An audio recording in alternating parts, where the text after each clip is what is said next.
انما یرید الشیطان ان یوقع بینکم، شیطان تو صرف یہی چاہتا ہے کہ وہ اس کے ذریعے تمہارے درمیان بینکم العداوۃ والبغضاء، دشمنی اور بغض ڈال دے، فی الخمر والمیسر، شراب اور جوئے کے ذریعے۔ کتنی انٹلیکچوئل بات ہے کہ شیطان اس کے ذریعے کیا کروانا چاہتا ہے؟ دشمنی۔ ظاہر ہے جوا ایک بندہ بار بار ہار رہا ہے، جس سے ہار رہا ہے اس کے لیے دشمنی نہیں آئے گی، قتل نہیں ہو جاتے اور مخبریاں کر کے چھاپے نہیں ڈلوا دیتے، دشمنی بھی ڈلواتے ہیں۔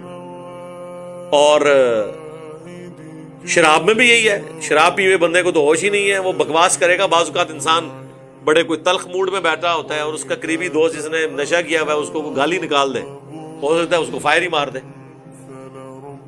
تو دل میں نفرت ان دو چیزوں کی وجہ سے آ جاتی ہے، شراب اور جوئے کی وجہ سے۔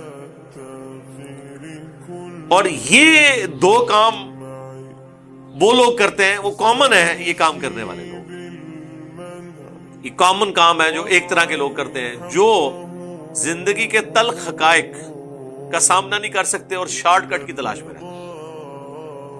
جوا کیوں کھیلتا ہے وہ؟ یہ کوئی نشہ تو نہیں ہے، جلد از جلد امیر ہونے کے لیے، پیسہ کمانے کے لیے، تو یعنی شارٹ کٹ۔ شراب کے کیس میں بھی شارٹ کٹ ہوتا ہے، کیونکہ اس میں آپ محنت نہیں کرتے، آپ خود ہی ٹون ہو جاتے ہیں کہ چلو یار کچھ نہیں، ہم اپنا جہاں نہیں بدل سکتے، اپنے اس جہاں کو بدل نہیں سکتے، تو ہم وکھرے جہاں میں جا کے داخل ہو جائیں۔ تو شراب پینے والا بندہ بھی، وہ آپ اس طرح سمجھیں کہ جو جوا کھیلنے والا ہے نا، وہ اس کبوتر کی مانند ہے جو بلی کو مارنے کی کوشش کرتا ہے اور بلی کا شکار ہو جاتا ہے، اور شراب پینے والا اس کبوتر کی مانند ہے جو بلی کو مار تو نہیں سکتا لیکن اپنی آنکھیں بند کر لیتا ہے، لیکن بلی پھر بھی آگے اسے دبوچ لے گی۔ آنکھیں بند کرنے سے بلی نے کبوتر کو معاف تو نہیں کرنا۔ تو وائس ورسا ہے، اینڈ رزلٹ دونوں کے کیس میں سیم ہی ہے، شراب ہو یا جوا ہو۔ بٹر فیکٹس آف لائف کو جو لوگ فیس نہیں کر سکتے وہ ان دو چیزوں کا سہارا لیتے ہیں۔ تو اس لیے اللہ تعالیٰ نے ان کا اکٹھا ذکر کیا۔ تو اللہ تعالیٰ ماتا ہے اس کے ذریعے شیطان تمہارے درمیان دشمنی ڈلوانا چاہتا ہے، بغض ڈلوانا چاہتا ہے، وَيَصُدَّكُمْ عَنْ ذِكْرِ اللَّهِ، اور تمہیں روک دینا چاہتا ہے اللہ کی یاد سے، وَعَنِ الصَّلَاةِ، اور نماز سے۔ فَهَلْ أَنْتُمْ مُنْتَهُونَ، تو باز آتے ہو کہ نہیں؟ یہ ہے دھمکی، یہ آخری حکم تھا۔ اس کے بعد بخاری مسلم میں آتا ہے بھی صحابہ کرام نے پھر شراب کے مٹکے توڑ دیے، مدینہ شریف کی گلیوں میں شراب بہا دی۔ حضرت انس بن مالک کہتے ہیں میں نے جب آ کے اپنے باپ کو بتایا نا، ابو طلحہ انصاری کو، کیونکہ ان کی جو ماں تھی نا ام سلیم، ان سے نکاح کر لیا تھا ابو طلحہ انصاری نے، تو یہ باپ ہی حضرت ابو طلحہ لگتے تھے حضرت انس بن مالک کے۔ تو وہ وہاں نشے کی حالت میں ہی بیٹھے ہوئے تھے، ان کو آگے بتایا گیا کہ اللہ کے نبی علیہ السلام نے اب اسے حرام کر دیا، تو انہوں نے کہا جاؤ یہ مٹکے توڑ دو اور اسے بہا دو۔ انہوں نے یہ بھی نہیں کہا کہ ہم نہیں پیتے، کافروں کو بیچ دیتے ہیں، جس طرح ہمارے مسلمان باہر کے ملکوں میں سارا حرام کاروبار کر رہے ہیں، داڑیاں بھی رکھی ہوئی ہیں، نمازیں بھی پڑھ رہے ہیں، صدقہ اور خیرات بھی کر رہے ہیں، اور شراب کا سارا بزنس، سور کے گوشت کا سارا بزنس، اس میں میری ویڈیوز بھی ریکارڈ ہوئی تھی۔ اور وہ کہتے ہیں جی سور کھانا حرام ہے، بیچنا تو حرام نہیں ہے، شراب پینی حرام ہے، بیچنی تو حرام نہیں ہے۔ جی آپ نے احادیث پڑھی ہو، قرآن کا مزاج سمجھا ہو، تو پھر آپ کو سمجھ آئے۔ یہ تو اسی طریقے سے ہے کہ زنا کرنا حرام ہے، کروانا یا اس کو فیسیلیٹیٹ کرنا تو نہیں ہے۔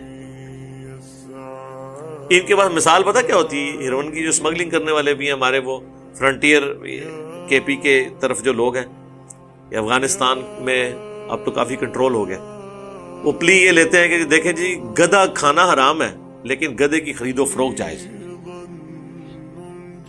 گدھے کے گوشت کی خرید و فروخت تو جائز نہیں ہے اسلام میں۔ یہ فرق ہے۔ ساڑھے لوگ بھی فون کرتے ہیں ہاں گل تو بڑی چنگی کی ہے، دماغ نہیں تیرا کام کرتا، گل بڑی چنگی کی ہے۔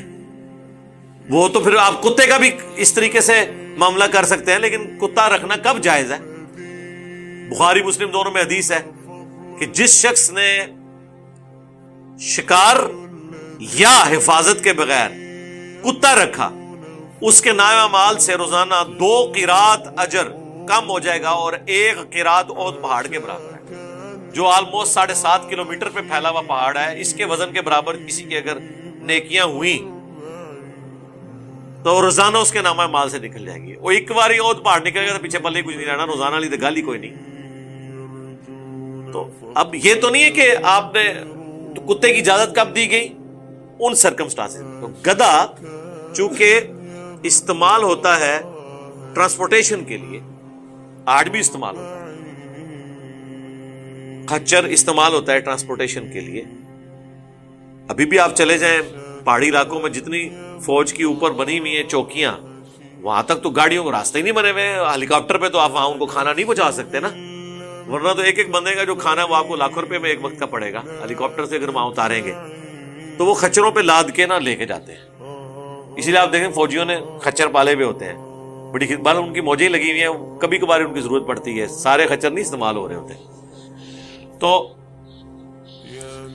آج بھی اس کے لیے استعمال ہو رہے ہیں، اتنے ماڈرن دور میں بھی آپ ان چیزوں سے جان نہیں چھڑا سکتے۔ تو خچر یا گدھا، اس کا گوشت تو حرام ہے۔ بخاری مسلم میں آیا کہ نبی صلی اللہ علیہ وآلہ وسلم نے پالتو گدھوں کے گوشت کو حرام فرما دیا غزوہ خیبر کے موقع پر۔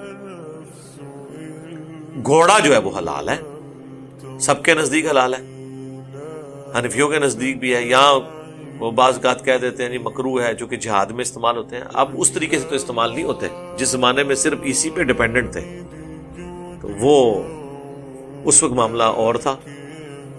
اب تو چونکہ اس طرح کا اتنا زیادہ یوز نہیں ہے اس کا۔ وہ جو حرام چیزیں ہیں اس اعتبار سے کہ وہ کھانے سے تعلق رکھتی ہیں، تو ان کی خرید و فروخت گوشت کے لیے نہیں کی جاتی ہے، بلکہ اس کام کے لیے جس کے لیے وہ یوز ہوتے ہیں، تو وہ کاروبار حلال ہوگا۔ لیکن اگر کوئی شخص کسی ہوٹل والے کو گدھا بیچ رہا ہے اور زندہ ہی بیچ رہا ہے، لیکن اسے تو پتا ہے نا کہ اس نے نہاری بنا کے آپ کو کھلانی ہے۔ آپ پتہ نہیں اسلام آباد میں ایک مشہور نہاری ہے، میں نام نہیں لیتا اس کا، وہ اتنی مشہور نہاری، اور پتہ چلا کہ جی وہ گدھے کے گوشت سے وہ بناتا رہا ہے اتنا عرصہ، اتنی لمبی داڑیاں رکھی ہوئی ہیں انہوں نے، دھوکہ دیتے رہے، بعد میں پکڑے گئے۔ اسلام آباد میں تو آپ کو کئی ایک ہوٹلوں پہ اس طرح کا معاملہ ملے گا، کیونکہ حلیم ہے، نہاری ہے، اس میں تو کوئی بھی گوشت ڈلا ہوا ہے، کیا پتہ چلتا ہے کس بندے کو۔ تو اس لیے بہتر یہ ہے کہ دال روٹی پہ ہی گزارا کریں وہاں پہ۔ اب ہوٹل والے کو گدھا دینا اور کہنا کہ میں زندہ گدھا دے رہا ہوں، اس کے مال اس کے ساتھ ہے، تو پھر وہ ہوگا وَتَعَاوَنُوا عَلَى الْبِرِّ وَالتَّقْوَى وَلَا تَعَاوَنُوا عَلَى الْإِثْمِ وَالْعُدْوَانِ۔ نیکی اور پرہیزگاری کے کاموں میں ایک دوسرے کی مدد کرنی ہے، برائی کے کاموں میں مدد بھی نہیں کرنی، آپ کا کاروبار حرام ہو جائے گا۔ اسی طریقے سے آپ کو اگر یہ پتہ چل گیا کہ کسی شراب خانے کے لیے آپ سے سیمنٹ، بجری، سریا، اینٹیں مانگی جا رہی ہیں پیورلی، تو آپ نہ دیں میرے بھائی، کیوں بے برکتی کرتے ہیں اس کام میں، آپ بالکل اس کا حصہ نہ بنیں۔ یا نجدیوں کی مسجد بن رہی ہے، وہاں آپ دے دیں، مسجد کسی کی بھی بن رہی ہے، اس میں کوئی مسئلہ نہیں ہے، ظاہر ہے اللہ کو یاد کرنا سامنے۔ تو یہاں پہ سخت الفاظ کے ساتھ اللہ تعالیٰ نے منع فرما دیا۔